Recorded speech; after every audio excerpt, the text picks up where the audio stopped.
ready. But just stop me whenever and say, why? Okay? So we talked about external influences, and we talked about that really it is about the students, and it is about their peer group. So when you look at them, what's important to them, they value their opinion of their friends much more than of you, and that's perfectly normal. And most of them, in what you saw in the groups that you were portraying, is exactly that. It's the idea of they are going to belong to cliques, or they're going to belong to a crowd. When you said, hey, we're going to the ball game, or whatever it was you said to the movies, that you're going to the crowd. The crowd is at the ball game, but within that crowd you have cliques, right? So you have little groups within the bigger group. And that's important for you to know. The other thing that's important for you to know is school is the center of their world, but it's the center of their social world. And the weekends are about social activities. So right now is kind of the height of the importance of school because the football games are going on, right?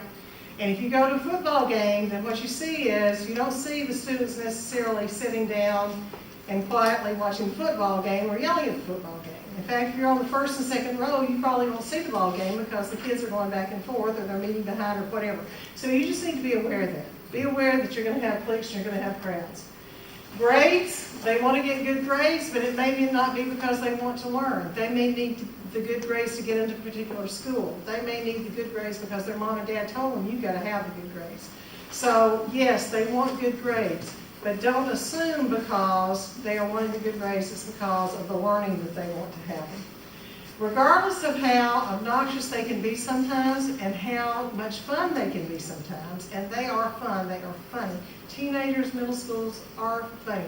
Middle school, I love teaching middle school. They switch back and forth all the time. You know, one day they're children, one day and what I find is high school students are more and more that way, and frankly we are too as adults. But they want your approval, and they're going to go a long way to get it. They're going to do what they need to do to get your approval. So just be aware of that. They want your attention. And most students love school because it's their world. Comments about that. Talk to me about that. What have you seen? What were you like in high school? Anything changed? Sometimes I see the way kids act in high school and I'm like, did I act like that in high school? Yeah. It's kind of like weird to like step back and it's like kind of like a weird perspective that you get because you're like, well, I thought I was cool in high school, but now I see them and I'm like, this is a little weird, and did I act like this? Not saying that I did. I did not, because I probably did. Yeah. But Even what you all were doing with social media was about, I mean, it was still connecting. It was still about the cliques and the crowds, right? You have crowds on social media. You're out there.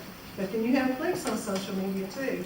As a teacher, never forget that. Social media will kill you as a teacher. Be careful what you say, no matter where you are, even at home, especially if you're out drinking beer someplace, you are still that teacher.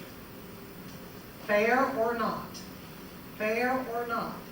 Doesn't matter. Perception is reality. And if you think that somebody won't be talking about you if they see you doing something really strange, too many future teachers have ruined their careers on spring break.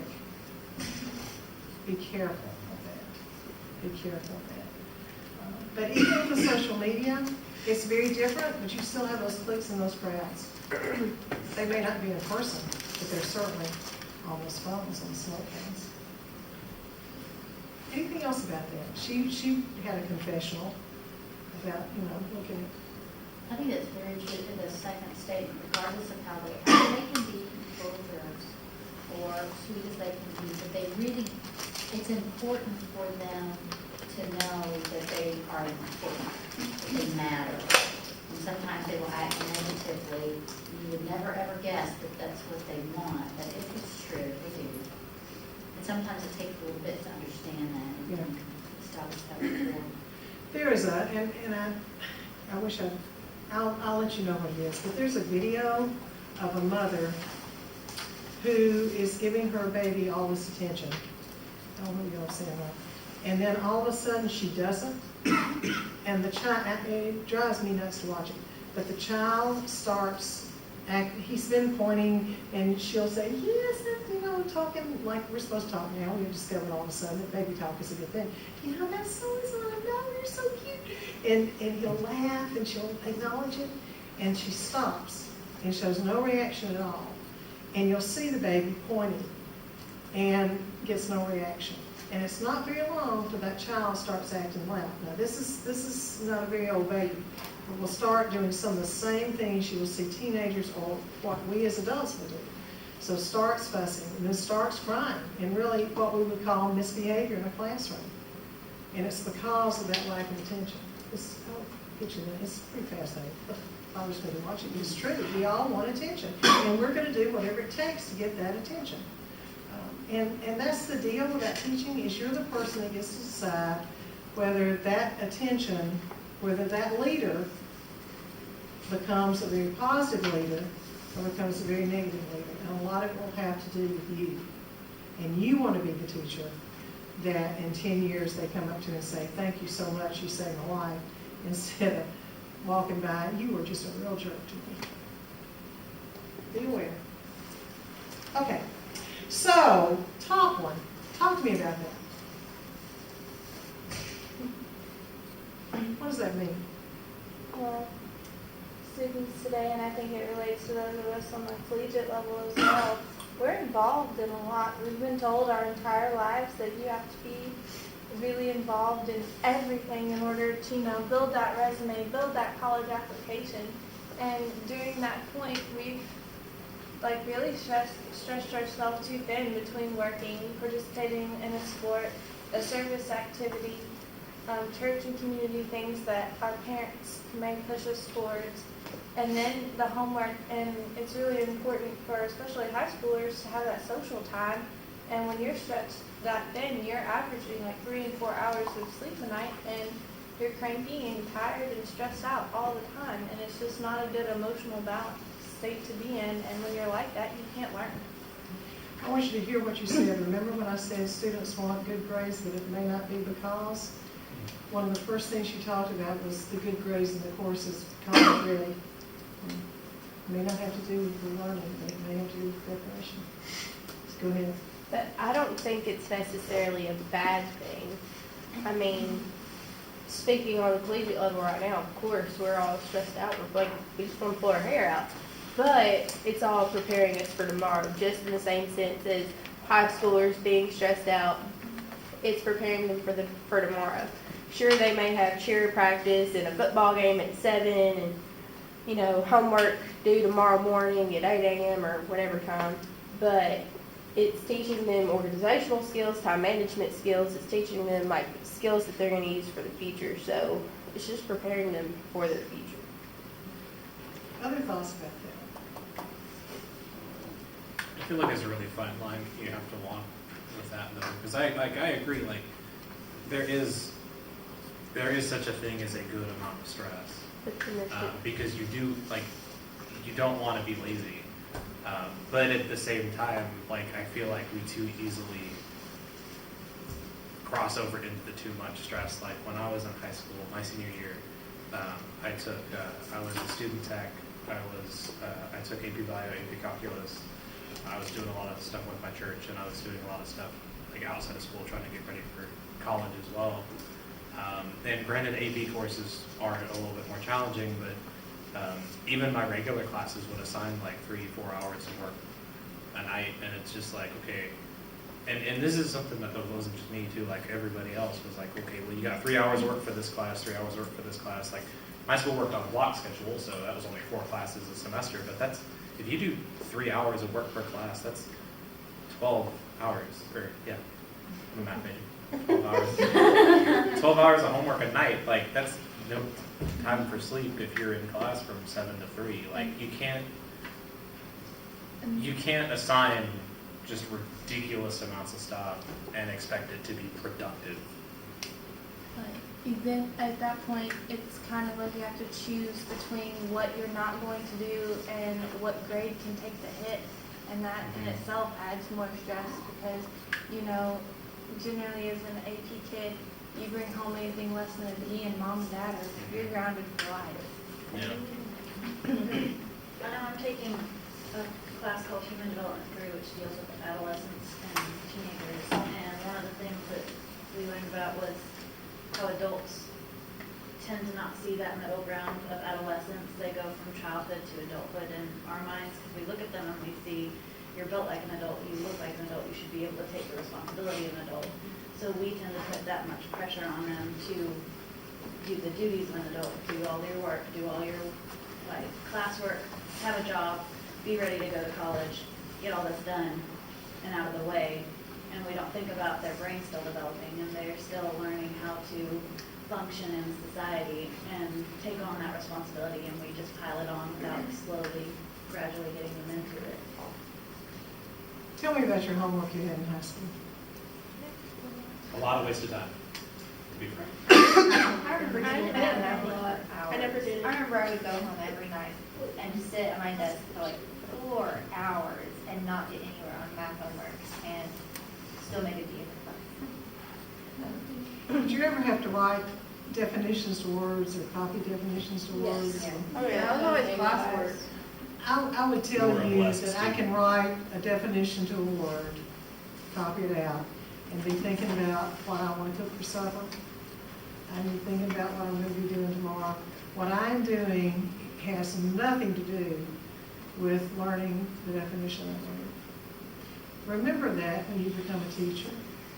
Don't waste the time of your students, and don't waste your time, because if you ask them to do that homework, just like I asked them to do PLC notebooks, by golly, they deserve to have responses on that work about what is good, what didn't work. They deserve to have help written about how they can do it better. They deserve to have help with what was right and what was wrong, which means you're going to have to coach them.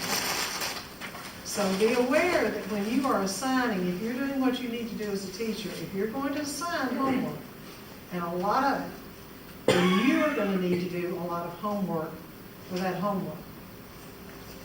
I kind of like that. Keep the main thing, the main thing. But really, think about what you're doing.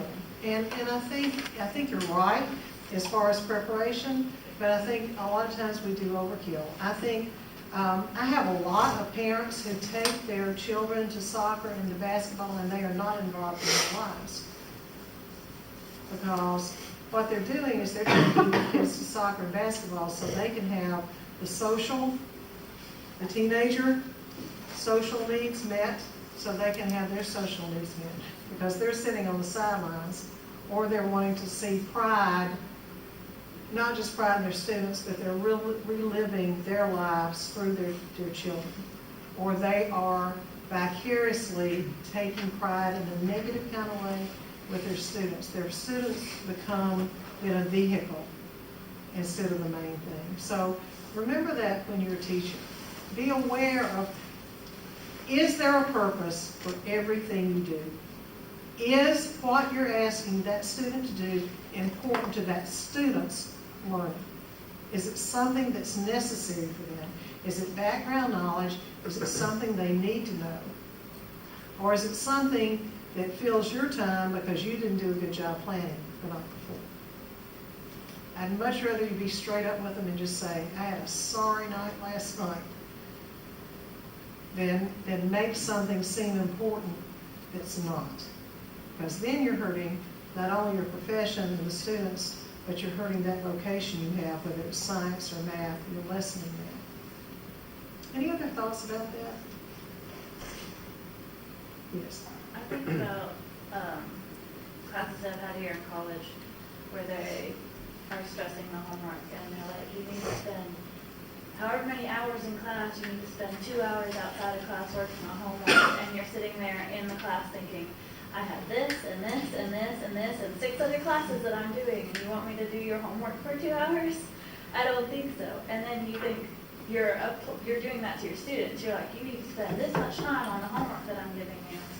And they're sitting there thinking, I need to do this and this and this, and you want me to do that? I'd rather be doing this. You need to be able to tell them why. There needs to be a why. If I'm going to ask my principals to do something, then I need to be able to say why. And by the way, I just made a mistake. I don't like that, my principals. because they don't belong to me. They're not my students. I had somebody the other day says, I'm glad I work for you, and I said, you don't work for me, you work for the children. I happen to serve you, but you work for the children. So that stress, make sure that you're not stressing them out for unnecessary things. You mentioned, like if you didn't prepare well on going in and apologizing to the kid, even if you act in a certain way as a teacher and you think, man, I shouldn't have said that, or I shouldn't have done that, whether it's your behavior or your lack of planning, we're all human, and you will make mistakes in the classroom. It will happen. And if you own that, and you are genuine and you say, I'm sorry,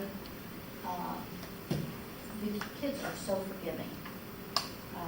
There was a time when I was working on my doctorate, I was taking 3 classes, I was teaching full time, I was in season, I was coaching, and my husband had hip replacement surgery, we were having to get him to physical therapy, and I was not doing a good job, and I knew that I was not doing a good job, and I was grumpy, and I told my kids, I said, I am so sorry, I'm not like myself right now, and I really need your help. I need you to help me not be grumpy, or if you see me being grumpy, you need to let me know. But you gotta be real careful about how you say that, because that's backfire. Just really own it and say that, I am so sorry. I am not doing a good job, and I need your help. I want to work with you. I want to be a good teacher. And I need your understanding, and I need your forgiveness, but I need your help as well. And they really embrace that, and that makes you real to them. And then I'm a big believer in showing mercy, too. We all need mercy. At one time or another, we need grace and mercy. So be willing to give them grace and mercy, because you're going to need it. If you're a really good teacher, that you can tell your students, I'm sorry, I don't feel good today. Here's what happened. They're going to know it anyway if you're a good teacher and you're not on your game. Now, if you're a sorry teacher every day, when you say that, they'll eat you alive. So make sure that you're that quality teacher. Be consistent, and they will notice when you're not, and you can be honest with them and say, I'm sorry, I just didn't get sleep last night. Let's do this one more time. But if you're not good every day and you're not prepped every day, they will know it. And if you are sick or something, don't say I'm sorry, because they're going to eat you. But I trust that all of you will be wonderful. So we want to support that.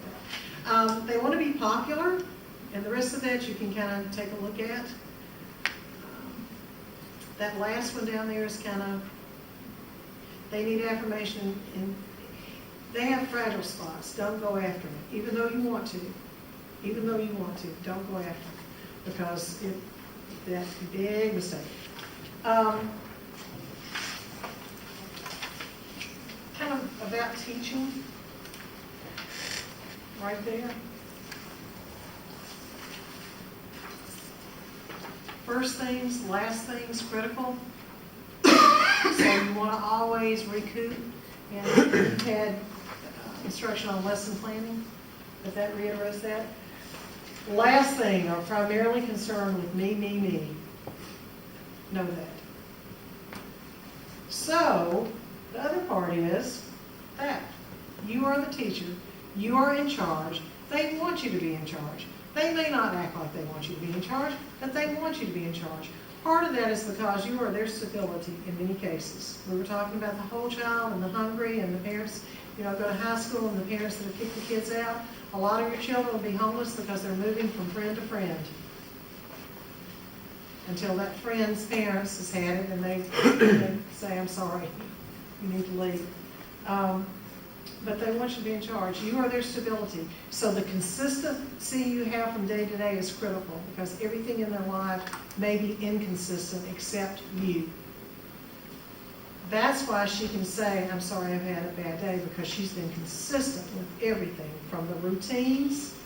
If this is class that on every other night you are free to say what you think, and all of a sudden the professor walks in that next week and slams you for saying what you think, that consistency is broken. That trust is broken. So that consistency from routines to how much you allow them to talk, how much of yourself you share with them, and I'm not talking about personal, but I'm genuine letting them talk to you. That's important. So they want you in charge. You are the leader of that classroom. You are the person that delivers that explicit instruction. You're the person that delivers that rigor. You're the person that's helping them learn what they need to know about life. That's important. They're trying to figure out who they are.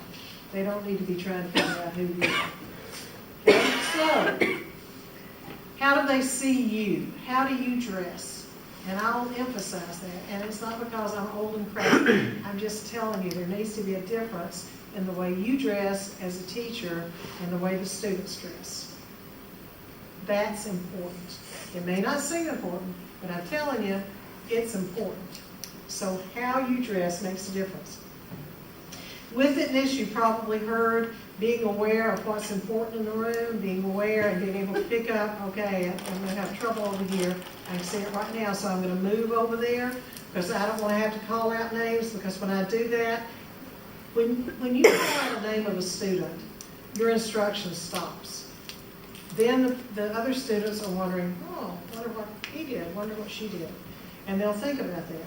So you want to do everything you can to keep from calling out that name of the student if they're doing something wrong. Get over there, use proximity. I know some teachers, and I've not done this, but some teachers will carry Post-it notes to say, get with it, and they'll put the note down.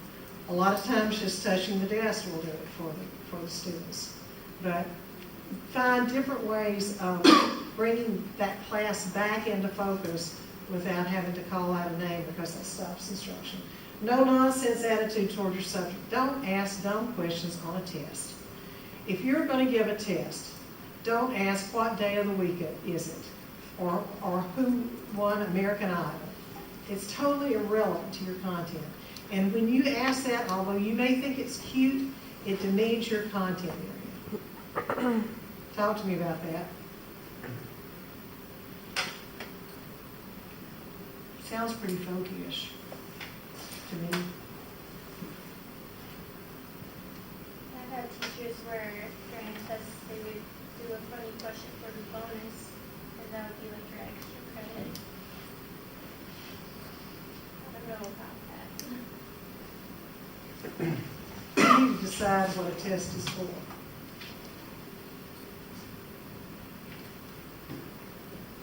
That kind of hurts when you say that. When you think about that test is going on that grade book. And there's a lot of question about extra credit now. And I think rightfully so. It's something that's really interesting for us in ag because of the stigma that ag has as being the easy class or the class where all the not brilliant students go. And we have to be really careful. Like, we get to have a lot of fun and openness because we are a tested subject about what we do, but we still have to make sure that we're serious about our content. Like, we asked on our summative assessment, Jake from State Farm question, like, we used him and his khakis as, is he dressed for formal, informal, and what type of job is Jake from State Farm looking to get? And you just have to make sure that you keep true to your subject matter, especially for us. You can use humor and you can use applied learning in that assessment, but make sure that you're measuring what you've taught. Mm-hmm. Because if you haven't, if I know that I'm going to have an extra credit question there, it's going to be a silly question. I don't know, guys, you got to think about that. Because assessment's pretty serious, and it's pretty serious for students. And I think whether you think about it or not, when we ask silly questions, it really does demean our content area. Go ahead. It's funny that you're talking about that because I just did a presentation last week over humor in the classroom. One of the most successful lessons that I've taught so far has involved using SpongeBob as kind of like a context for learning ratios and proportions when I taught a 7th grade class. And it went over very well because it was interesting, it was funny, but it was supplemental to the content, not the other way around. But speaking, or going back to what you said about demeaning the content, I'll never forget this day. And it was my 7th grade math class, back when math classes were just called going to math class. We had an extra credit, like, pop quiz type thing. That was full of a bunch of, like, hokey questions, like whose catchphrase is dynamite, and, well, I didn't. That's my age. And it was that, like, can you dig half a hole, and so on and so forth. And I pretty well got all of them wrong, because I am not the pop culture kid. I am the nerd kid. I played video games, and I didn't really talk to people when I was in middle school, and so I didn't know these things. And I was kind of shunned a little bit because I didn't get those questions right. And it was incredibly embarrassing for me. It was insulting because I was like, I'm kind of being punished for not knowing things that are relevant to this class. And it stuck with me, and I'm 22 now, and I still remember Exactly. vividly that day. Exactly. And so that's kind of how I feel about situations like that, is it's just like, there's no point. It's completely erroneous to what you're doing in the classroom. Yeah. And you can walk out and disagree with me, but I'm telling you, it's true. It's absolutely true. That's fascinating because emotion is something that makes us remember things. And your emotion was there that day when you read that. And it has stuck with you. And probably all of you can think of situations, and later on I'll ask you to tell me about your best teachers and your worst teachers, and you'll know them. You'll know them, and you'll be able to say to me why they were your best teachers and your worst teachers. Just like, we're talking about homework, I'm not sure how much you really remember about homework, what you had for homework, but you'll remember that class experience that made a difference in your life. Yeah. So no nonsense attitude towards your subject. Dress, really important. They are not your equals or your friends. You can be friendly, but you can't be friends with your students. You will get into all kinds of trouble. Okay? Let's not even mention the legal trouble that I'll hear about if you're not doing something. And I'm so sick of seeing it on television every night, by the way. I'm so sick of seeing it. But here's what will happen. If you become friends with your students, there will come a time, same thing with me with teachers, there will come a time when that student does something, and what you'll hear when you correct that student is, well, Miss G, I thought you were my friend.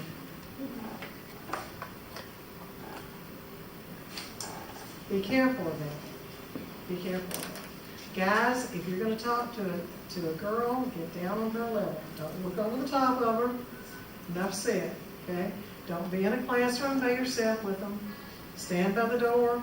If you're going to have a student in your classroom, you let Miss Jones across the hallway know that you're going to have a student in your classroom, and you keep that door open. I don't want you in that classroom by yourself with them. But if you got to be, at least be where people are visible, because I'm telling you, there have been a lot of accusations made against teachers, and it doesn't matter whether you're guilty or not. When it hits that newspaper, it's going to be on the front page. When they correct it and say, oh, by the way, it was a mistake, he wasn't guilty, it's going to be about the 3rd page in this size, about this size. Meanwhile, you're already ruined. So students are not your equals or friends. Be friendly with them. Be kind to them. Yes, develop a good relationship with them. But you've got to make the difference between your being a teacher and your being a friend. They want to be heard. They want a piece of the action and be included in the decisions. So give them choices about assessment. Give them choices about assessment. Think about what it is you want them to learn and figure out how or different ways they can show you that. That's important. They want the opportunity to be themselves. They want to be accepted, if not loved. It's important for them to be accepted by you. Students who are continually disruptive. Look at the next to last bullet. Talk to me about that.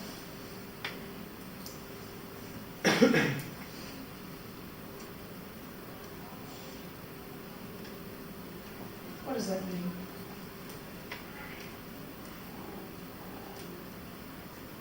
Kind of like the idea that you're not what you did. Like, I know just growing up, I mean, I wasn't a problem child, but my parents being like, well, blah, blah, blah, blah, blah, blah, blah, blah, blah, and just making me feel like a horrible person. I'm like, but I'm a good girl. Like, why are you getting so mad at me?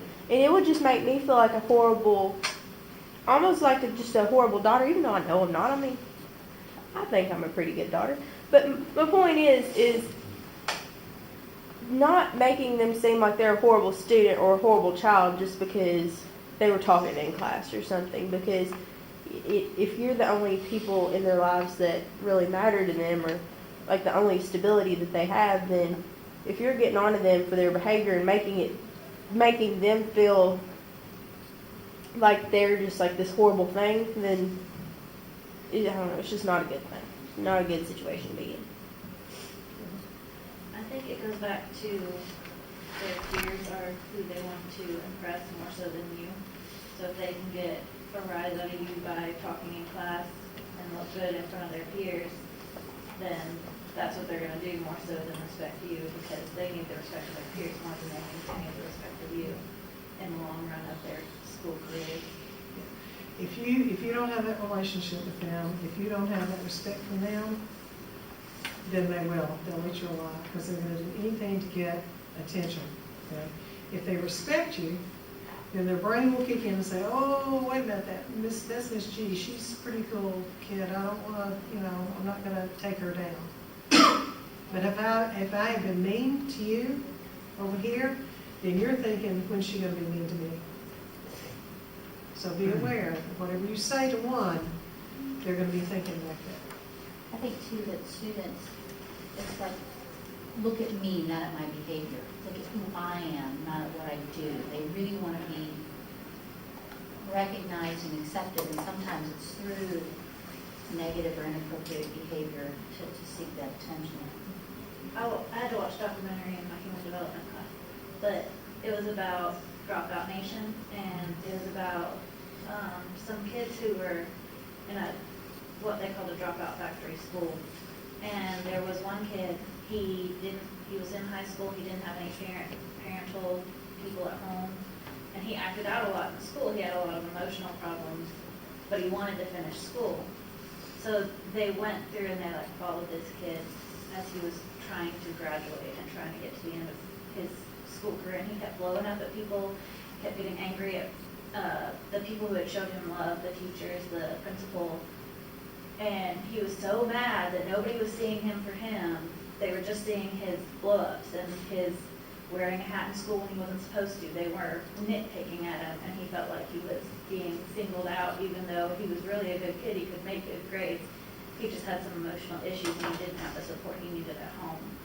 So it was kind of his way of making sure that somebody saw him.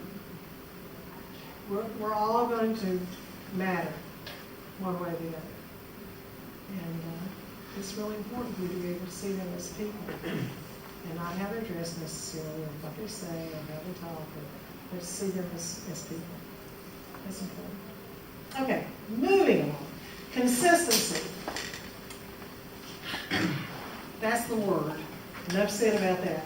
Except for the bottom one there, if you stop class 5 to 6 minutes early each day, you've lost 1,000 days. Don't you just love that when somebody does that? Oh my gosh, I lost 200 days of instruction. But it's true. So be aware of that.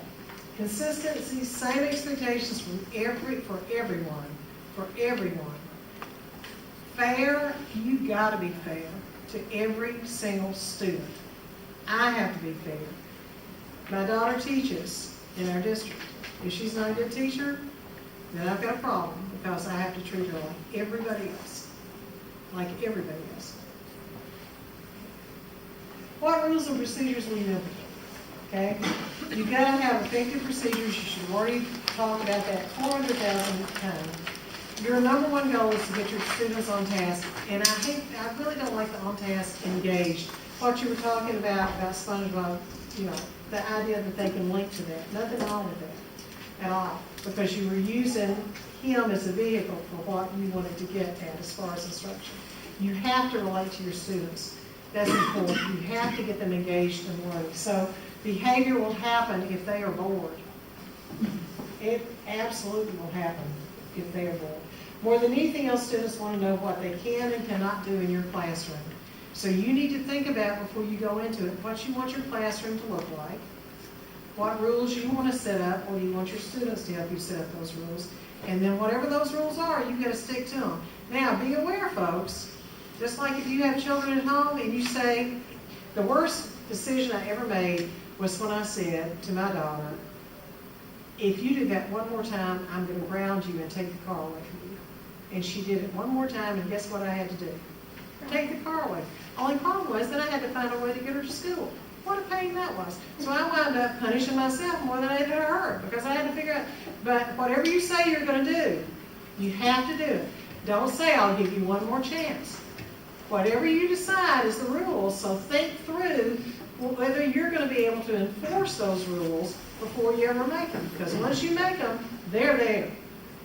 Okay, let me say that one more time. Think through whatever you want your rules to be, because once you have them made, you have to stick to them. You can't change them.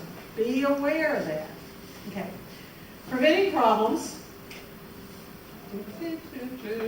There they are, right there. Transitions are important. You got to figure out how to get from one idea to another idea. You have to be the great blinker in the whole world. Follow the rules and procedures. If they can't have a Coke, you don't have a Coke. That's one of my pet peeves, though. I got to work on that. But whatever the rules are for them, they need to be the same for you. You say don't be on your cell phone, don't be on your cell phone.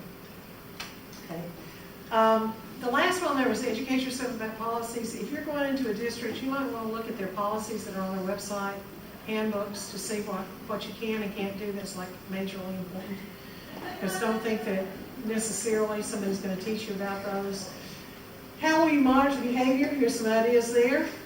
And one of them that's really important, don't use sarcasm. I know that some teachers think it's cute, but teenagers a lot of times don't get it. So be careful with sarcasm. It doesn't work really well for all students at all. Okay. Words and gestures to avoid. Pointing your finger. In some cultures, that's not cool. Turning your back on them while they're talking, that's not good. Rolling your eyes, sighing, and giving them. I have a problem with this. A lot of times I'm in a meeting, somebody will tell me, Linda, would you just quit being honest with the way you look? Well, now it's like if we're in a school board meeting or something and somebody says something, the staff will say, I was waiting to see that look. And I could tell when you went like this because you wanted to look another way, but I've learned to look a certain. Anyway, rolling your eyes, sighing, giving a look of disgust. You're on stage all the time. You're an actor. Teaching is the greatest profession as far as acting. You're on stage all the time, but students can read you.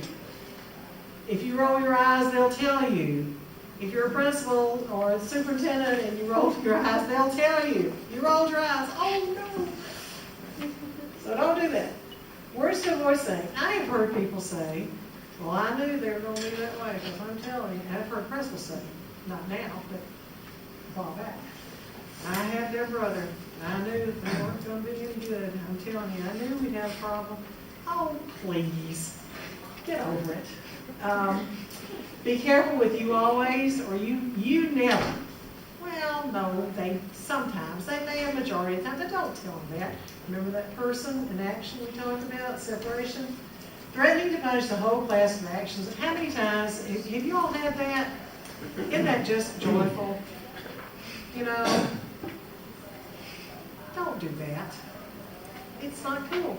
The students don't like it. You're going to have, what difference does it make them the way I act if I'm acting the way you want me to, if you're going to punish the whole class, and so it doesn't matter how I act. Because it's my job. No. Okay. They're sensitive. We talked about that. That first line, you have the authority to make things happen or not happen in your classroom. Don't get hooked into a power struggle. You will lose. You will get mud on you. Don't get hooked into a power struggle with students. It's not cool. Don't sit and argue with them back and forth. They can outlast you. They're younger. They have more breath. And you might win that one time, but they'll come back and bite you. Oh, It's not good. Embarrassing students? Not good. Extra assignments for behavior? I don't like it. There again, you're connecting that subject area with that behavior.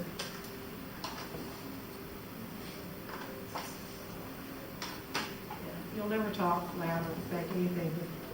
But if you're in a real situation with a student and you're very upset, lower your voice, slow it down. Because if your voice goes high, they're going to get high and they're going to win. Okay? The last one will get you fired. Don't grab students. That's not a good idea. You'll have superintendent will hear from the mom the next day. Oh my gosh. All right. I'm not hot about that talking, folks, and I know there are people that disagree with me, but that's an issue. And I think we're going to see it as more of an issue. Don't threat. It's not good. But don't be hesitant to take action either. Think about it through it, and take action. Don't ignore. Or if you're going to ignore, know why you're going to ignore. Wild pack. When adolescents sense that you're weak, one student may attack and the rest will pile on.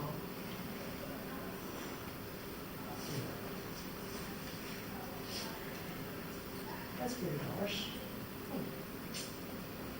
Organized, you mentioned this, positive.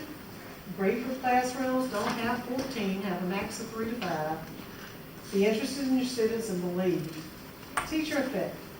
You can take 2 identical students in every way, put one in the lowest quintile teacher and put the other in the highest quintile teacher, and you do this for 3 years. At the end of 3 years, there'll be a gap in achievement of 40 to 60 percentile points.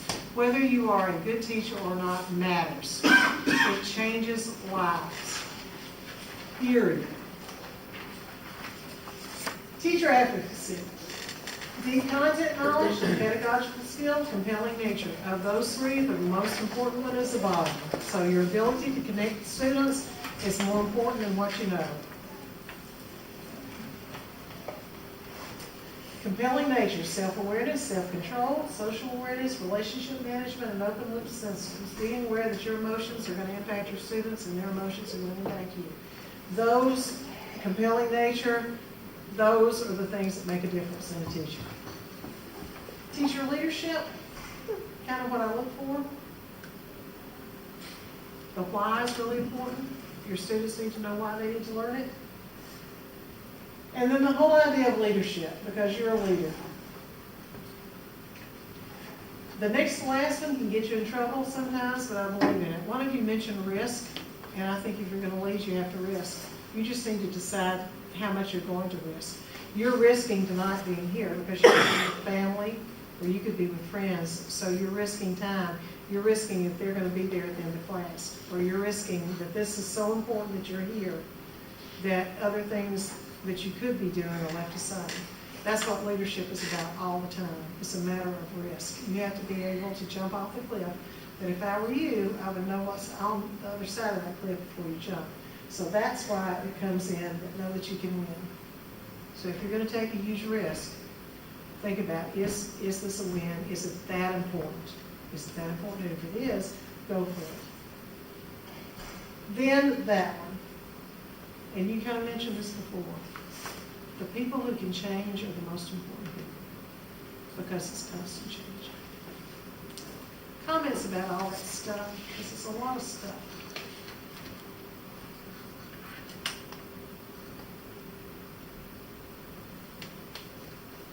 Okay, at your tables, right where you are, okay, right where you are right now, and you 3 have to do it too.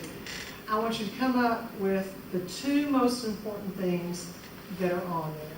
The 2 things that you want to be sure to remember, okay? So I want this as a whole group, and this as a whole group. 2 most important things, okay? Give me 3 minutes. Professor, you should be able to do it too.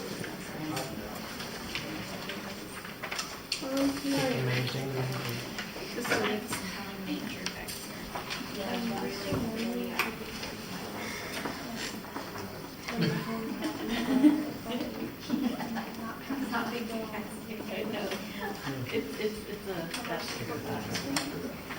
Yeah.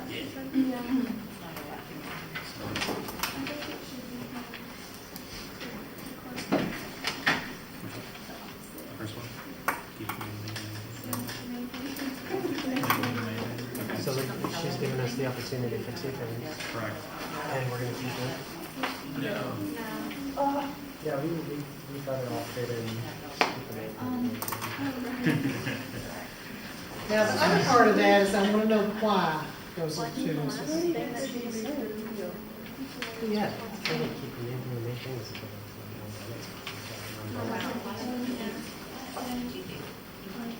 Why for that? Because sometimes you lose sight of what's important and you always keep your students first and you're not going to go astray, you know, that's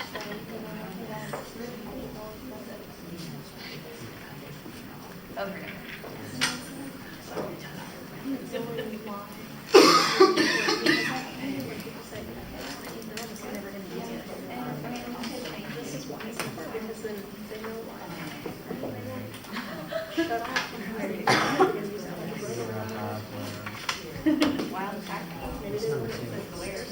One thing I really liked, which was, I think, convenient, also, Not a pack, a high. Got it. we work together. We don't get together. Yeah, we work together. Effectively, We don't. like, this is the professional people, feel comfortable. There we go. Okay. This is like a lot of people destroy it, and are what, mess it up and try and mess with it, so. Okay, 30 seconds.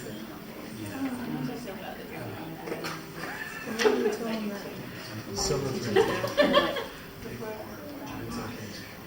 Whenever, anytime somebody asks me. Even my mentor teacher at CI, I didn't really teach her, and she quit last year. Like, oh, it just made me feel really good about my decision. Wow. I think all the tutors said the same thing, like, they're like, don't teach, it's like, What's number 2? There's a lot of great things.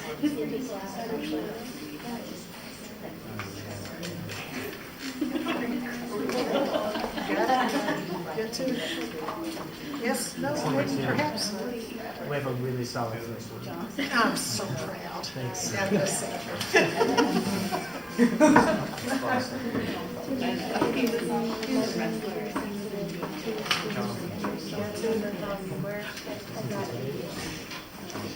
This one's pretty good. Got two? No,